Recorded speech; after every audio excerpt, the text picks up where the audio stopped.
같습니다. 역시 그런 마음 간절합니다. 특별히 성경 본문이 길어서 공독하시는데 많이 애를 쓰신 것 같습니다. 그런데 오늘 이렇게 성경 말씀만 다시 들어도 은혜가 되고 또 무슨 말씀을 전할 것인지 이미 답을 다 알고 계시기에 이하 내용이 사족 같은 느낌이 들어서 조금 이렇게 멋쩍기도 합니다. 여하튼 신년 벽두에 이렇게 하루로 치면 이른 새벽에 이렇게 불러주셔서 이런 자리를 허락해 주신 여러분들께 진심으로 고맙고 감사한 마음 전합니다. 국가적으로 개인적으로 슬픔을 겪은 우리들이기에 2015년은 지난해와 달리 고통과 눈물이 없는 시간이 되었으면 좋겠습니다. 모두가 기쁘고 행복하게 살았으면 합니다. 하지만 혼자만, 소수만, 끼리끼리만 잘 살면 그 또한 재미없을 것입니다. 우리가 그렇게 좋은 시간을 바라지만 을미년 올해는 다른 어느 해보다 정치, 경제 영역에서의 소용돌이가 더 예상되고 불안정, 갈등이 예견됩니다. 한 전문가들 중심으로 한 리서치에 따르면 85% 정도의 사람들이, 전문가들이 나라의 향방이 잘못되었다고 진단했고 일반 서민 대중들 절반에 가까운 사람들이 이제 더 이상 성장과 권위를 수용하지 않고 빈부격차를 줄이겠다고 사회 보장을 더욱 원하면서 정책에 이의를 제기하고 있기에 분명 어려운 시간을 예상할 수 있습니다. 빚더미에 올라 자신의 미래를 저당 잡힌 청년들 숫자가 100만에 가깝다고 하는 보도도 우리의 미래를 어렵게 느끼게 합니다.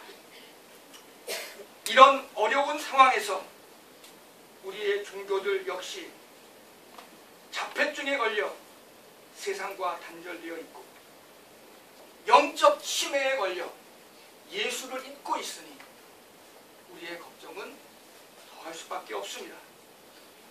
세상을 위해, 이런 세상을 위해 어려우면 어려울수록 이 어려운 세상을 위해 빛과 소금의 역할이 맡겨졌음에도 말입니다. 그렇기에 양의 해인 올해 양들의 목자이신 예수님을 더욱 그리워할 이유가 생겼습니다. 저 개인적으로도 올해는 꼭 60년 돌아 양해를 맞이한 해가 돼서 저 개인적으로도 올해를 더 뜻깊게 살아갈 작정입니다. 흔히 출판계는 시대 및 사회의 징조를 제일 먼저 가늠하고 분석하는 이 사회의 지느러미 역할을 한다고 합니다. 많은 책을 팔기 위해 현실을 분석하고 사회의 요구를 듣고 독자들의 마인드를 가늠하는 그런 방식으로 출판 계획을 세운다 합니다. 몇몇 우리나라에 내놓으라 하는 출판사는 아주 놀라운 출판 기획들을 하고 있죠. 저희는 잘 모르고 있었는데 작가 장정일은 2014년 한 해 동안 우리 출판계에 히틀러나 나치 관련 서적이 눈에 띄게 많았음을 지적해 주었습니다. 그가 대표적으로 뽑은 책 수만도 대 6권이나 되었습니다. 장정일은 크게 두 가지 이유로 이런 상관성을 설명합니다. 첫째는 히틀러 생애에서 우리 대통령의 모습이 읽혀졌던 까닭입니다.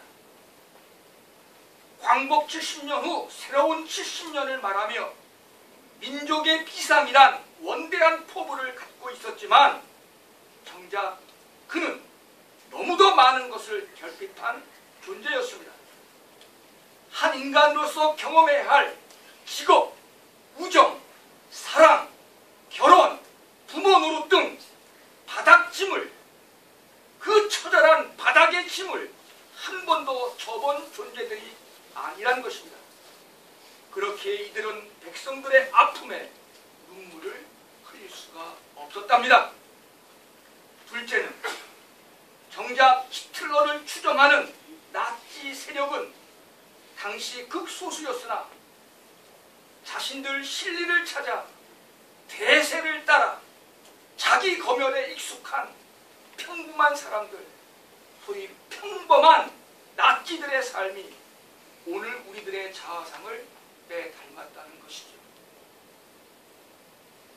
바닥짐 한번 져본 적 없이 영웅적 포부를 앞세운 비민주적 지도자와 그 속에서 삶의 유불리를 저울질하며 살아가고 악을 평범하게 만드는 우리들 일상이 독일의 과거사와 이 땅의 현실을 중첩시켜 이런 출판을 가능케 했다는 것입니다. 이런 이유로 이 땅의 지성인들은 여러분도 다 아시겠습니다마는 사마천의 사기에 나오는 기록위마라는 말을 선호하고 사랑했습니다. 위정자의 권세에 눌려 사슴을 사슴이라 말하지 못하고 그것을 말이라 했던 과거의 역사에 비추어 2015년 올해를 반성코자 한 것입니다. 성서 말씀대로라면 너희는 오로지 예할 것은 예하고 아니요 할 것은 아니요 하라는 것이겠습니다. 최근 미국에서 중문학을 가르치는 한 한인 교수께서 이런 이 땅의 생각에 다음과 같은 의견을 덧붙여 주었습니다. 본래 진나라 시절 진시황의 죽음을 은폐하며 환관 정치를 지속하던 조고라고 하는 이 권력자 앞에서 모두가 기록위마를 강요당할 때 세 부류의 사람들이 있었답니다. 침묵한 사람, 아부한 사람, 그리고 죽임을 당한 자. 그러면서 2015년을 기록위마란 사자어로 시작한 이 땅의 지성인들은 과연 죽음을 각오하고 이런 일을 했는가, 이런 말을 발설했는가를 반문했습니다. 평소 침묵과 아부로 일관하다가 가방끈 길다는 이유로 좋은 말을 앞세우는 이 땅의 지식인의 자기 기만을 그칠 수가 있겠는가? 그는 그렇게 물었습니다. 왜냐하면 기록위마라는 말이 회자된 이후 진나라는 곧바로 망했던 까닭입니다. 이런 말이 회자된다는 것은 이 땅이, 이 국가가 잘못될 수도 있다는 엄중한 현실을 반영합니다. 만약 그럴 수 없다면,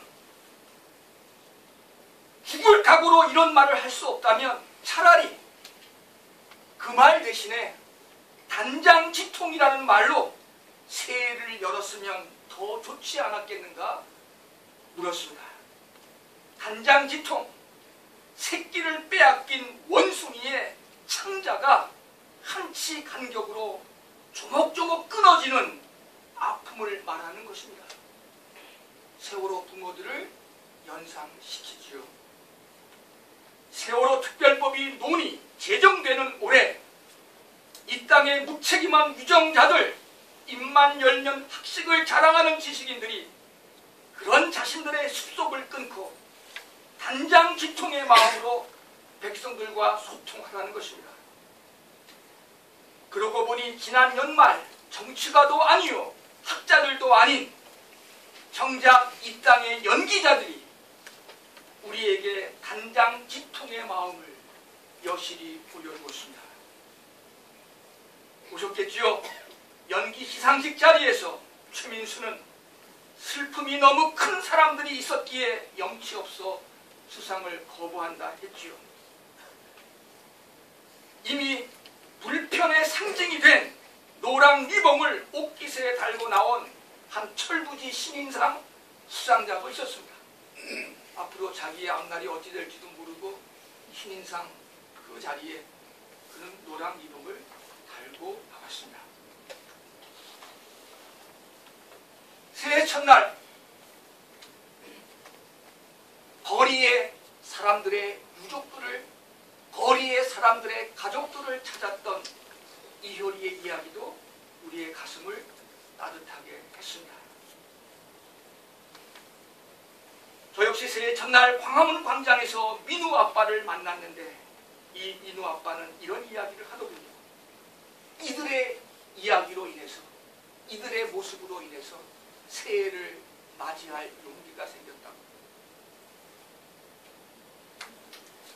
한 권의 책 이야기를 더한 후에 오늘의 본문 말씀에 들어가 보겠습니다.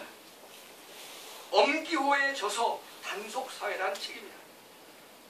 지금 한국 사회를 진단하는 여러 코드, 여러 실마리들이 30여 개나 회자되고 있습니다. 위험사회, 학벌사회, 계급사회, 피로사회, 잉여사회, 심지어 우리 주변의 교회들이 이렇게 많은데도 신없는 사회 역시 우리 사회를 이해하는 실마리 중 하나입니다. 그래서 사회를 말하는 사회란 책도 나왔습니다. 30여 개의 실마리들이 한국 사회의 실상을 말해줍니다. 이런 사회에 빛되고 소금되라는 것이 2015년 우리의 명령이라면 우리 사회가 어떤 것인지를 더 여실히 알아야 하겠습니다. 이 모든 것들은 우리 사회가 얼마나 어렵고 힘들고 위험하다는 것을 보여줍니다. 그 중에서 사람들은 단속사회라는 말이 가장 우리의 현실을 대변한다고 여기는 것 같습니다. 단속이란 같고 비슷한 것에는 끊임없이 접속해 있지만 낯선 것, 이질적인 것, 자기와 다른 것을 철저히 차단하고 외면하며 상관치 않으려는 우리 시대의 시대적인 모습들입니다. 그렇기에 단속사회는 우는 자와 함께 울라는 성서의 가르침과는 동이 서에서 멀듯 너무도 이질적입니다. 이런 사회를 일컬어 국민일보에서 종교면을 담당하는 기자가 실없는 사회라 우리 시대를 정의한 것은 너무도 적절하지 않겠습니까? 오늘 본문은 베드로에게 교회를 위임하는 내용으로서 교회의 존재의 근거를 보여주는 가톨릭 교회가 제일 사랑하는 본문 중 하나입니다. 하지만 저는 오늘 본문에서 우리 사회가 이처럼 단속사회, 실없는 사회가 된 이유를 찾고자 합니다. 예수께서는 베드로에게 오늘의 본문에서 최고의 찬사를 보냈습니다. 그러면서 이어진 본문에서 그를 사탄의 자식이라 내쳤습니다. 아울러 예수는 베드로가 깨친 엄청난 진리를 아직 누구에게도 발설하지 말라고 주의까지 주셨습니다. 본래 이 본문은 신학적으로 메시아의 비밀과 관계된 것으로 저마다 다른 해석들이 난무하지만 그래서 풀기가 쉽지 않지만 저 역시 오늘 제 생각을 보태서 본문을 달리 해석해보고 싶습니다. 예루살렘을 향해 가던 중 가이사랴 빌립보 지역에 이르렀을 때 예수는 자기를 따르던 제자들에게 돌연코 너희는 나를 누구라 하느냐 물으셨습니다. 갑작스러운 질문에 제자들은 당황했을 겁니다. 늘상 교회 나오시는 여러분들에게도 이 질문이 던져지면 캄캄해지지 않겠습니까? 수많은 사람들이 예수를 따랐고 그중 12제자와 함께 공생애의 끝자락에 이르렀으나 예수는 정말 이들이 자기를 어떻게 생각하고 있는지를 알고 싶었습니다. 사람들이 이저런 방식으로 예수를 믿고 따랐지만 길을 같이 걷고 있지만 동상이몽을 꾸고 있다는 생각을 예수는 지울 길이 없었어요.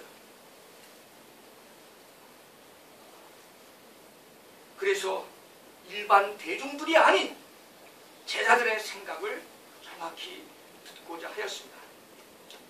당시의 사람들은 예수를 세례 요한이라 하여 따랐고 엘리야라 하여 따랐고 예레미야 같은 예언자라 여겼습니다.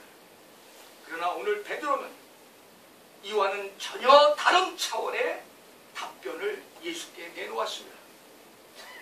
주는 그리스도시요 살아계신 하나님의 아들입니다 라는 고백입니다. 예수도 깜짝 놀란 대답이었습니다. 그래서 예수는 말합니다. 이것은 너의 생각이 아니라 하늘 아버지의 생각이라고 할 수 있는 최대의 찬사를 그에게 돌렸습니다. 그리고 이런 고백 위에 장차 교회가 세워져야 하고 세워질 것을 약속합니다. 놀라운 고백입니다.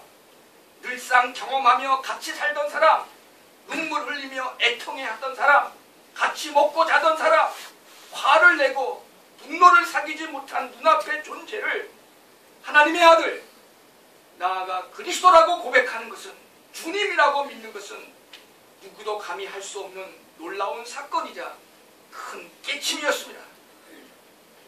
예수는 이 믿음이, 이 고백이 하늘과 땅을 소통케 할 힘이 있는 것이라고 그렇게 말씀합니다.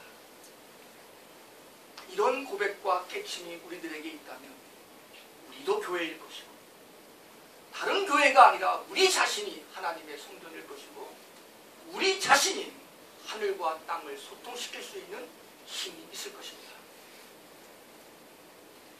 교회는 다른 곳에 있지 않고 우리들 안에 있을 수 있습니다. 우리가 교회입니다. 그러나 이런 깨침과 찬사에도 불구하고 예수는 베드로를 비롯한 제자들에게 너의 고백을 발설치 말라고 하셨습니다. 때가 아니라는 것입니다. 베드로의 이런 믿음을 확인한 후 예수는 이제 자신감이 생겼습니다. 예수도 자신감이 생겼습니다. 제자들이 나를 그렇게 믿는 한 예수도 이제는 자신감이 생겼습니다. 그래서 자신이 예루살렘에 오르는 목적을 이제 솔직하게, 더욱 정직하게 제자들에게 발설합니다. 메시아의 비밀을 더욱 분명하게 말씀하는 것이죠. 베드로의 고백과 베드로의 확신에 근거해서 예수도 자신감이 생기신 겁니다. 이제 자기는 예루살렘에 올라 종교 지도자들에게 고난을 받고 죽을 것이며 이후 다시 부활할 것임을 말씀했습니다. 하지만 베드로에게 이 말은 결코 용납되지 않았습니다. 천부당, 만부당한 일이었습니다. 그가 죽어서도 죽을 수도 없는 일이었습니다. 그와 함께 했던 시간이 얼마인데, 그를 통해 이루어져야 될 일들이 얼마나 많을 터인데 그는 죽을 수 있는 존재가 될 수 없었습니다. 그렇게 그는 예수의 말씀을 가로막았고, 이런 베드로를 향해 예수는 혹독하게 사탄이라 명하였습니다. 신뢰했는데, 그를 믿었는데, 그 때문에 자신의 자신감도 넘쳐났는데, 자신의 길이 어떠한가를 분명히 밝혔는데 그걸 부정하는 베드로, 그를 향해 예수는 결코 따뜻하지 않았습니다. 돌아보지도 않고 사탄이라 베드로를 명했습니다.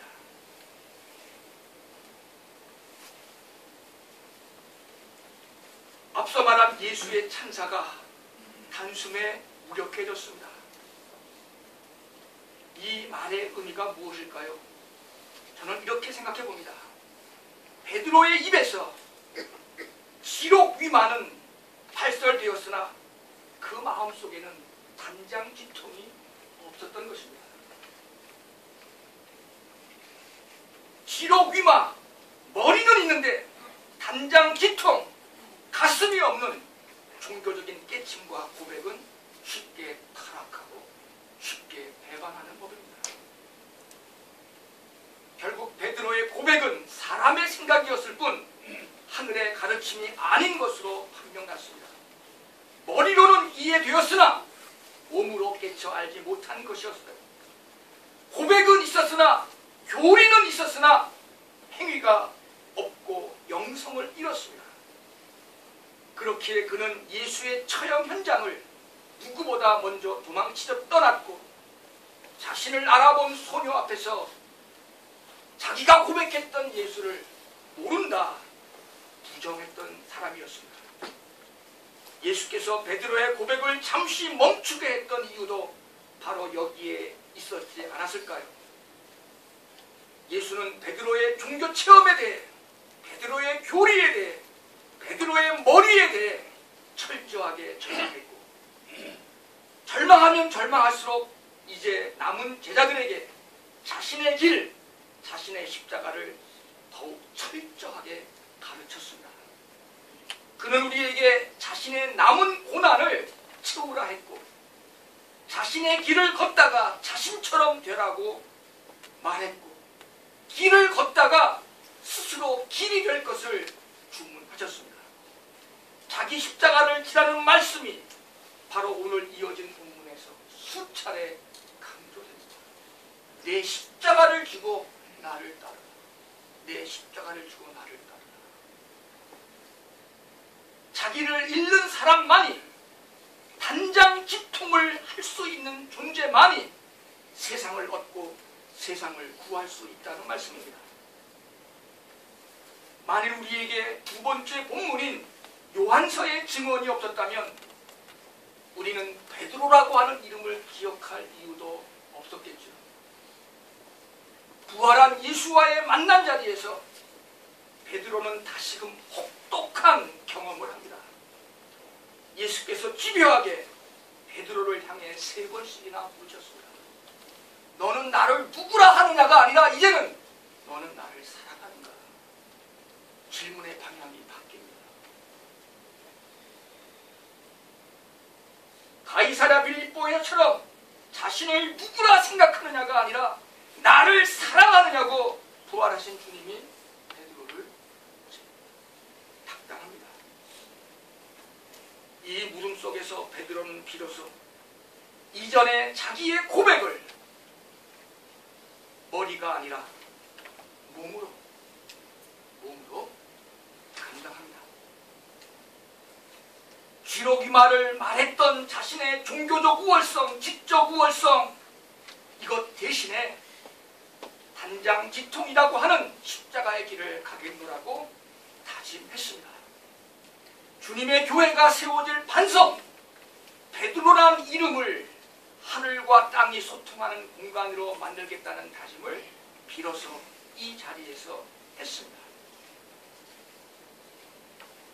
내 양을 먹이라는 예수의 말씀은 바로 단장 지통의 마음으로 삶을 살으라고, 여러분들이 좋아하고 여러분들이 만들었던 세상에 곁이 되라고 하는 말씀이 아니겠습니까? 내 양을 먹이라. 무엇으로 먹이겠습니까? 그들에게 희망을 주고, 그들에게 소망을 주고, 그들이 살아가야 될 이유를 갖게 하고, 그것이 양을 먹이는 길이 아니겠습니까?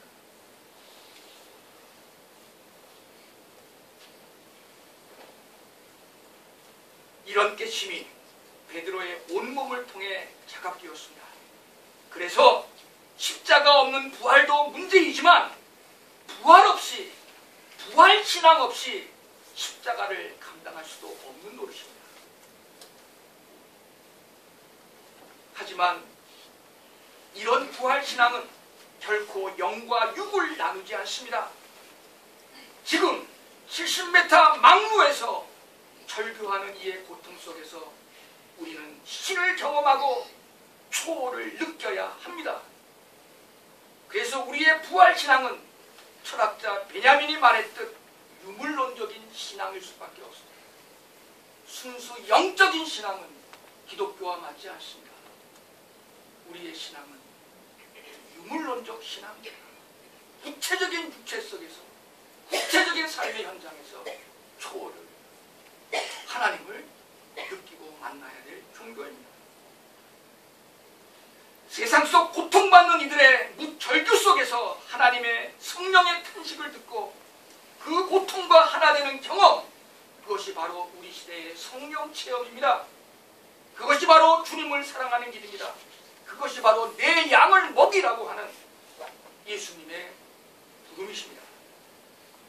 그런 신앙만이 단속사회를 극복할 수 있고 편을 넘어 곁이 되는 사회를 만들 수 있고, 그런 신앙만이 수금과 빛의 길을 우리에게 허락합니다. 새로운 기독교를 여러분도 고민하는 비욘드 세기를 또 넘어서는 길이 여기에 가능할 것입니다. 사탄이라 칭해진 베드로가 부활의 주님을 만났듯 우리 역시 2015년이란 새로운 시간 속에서 다시 한번 부활의 주님을 만나고 죽고 다시 사는 부활의 종교를 다시 제대로 만나야 할 것입니다. 우리가 그리워해야 될 미래가 있고 그것을 위해 살고자 한다면, 그리고 이제 눈앞에 다가온 종교개혁 500년 앞에 우리가 부끄럽지 않으려면 단장지통, 바로 그것이 초월 경험이자 신을 발견하여 세상을 구원하는 기독교의 길인 것을 우리 모두 비욘드 세길의 차원에서 한번 도전해보고 그 길로 나서기를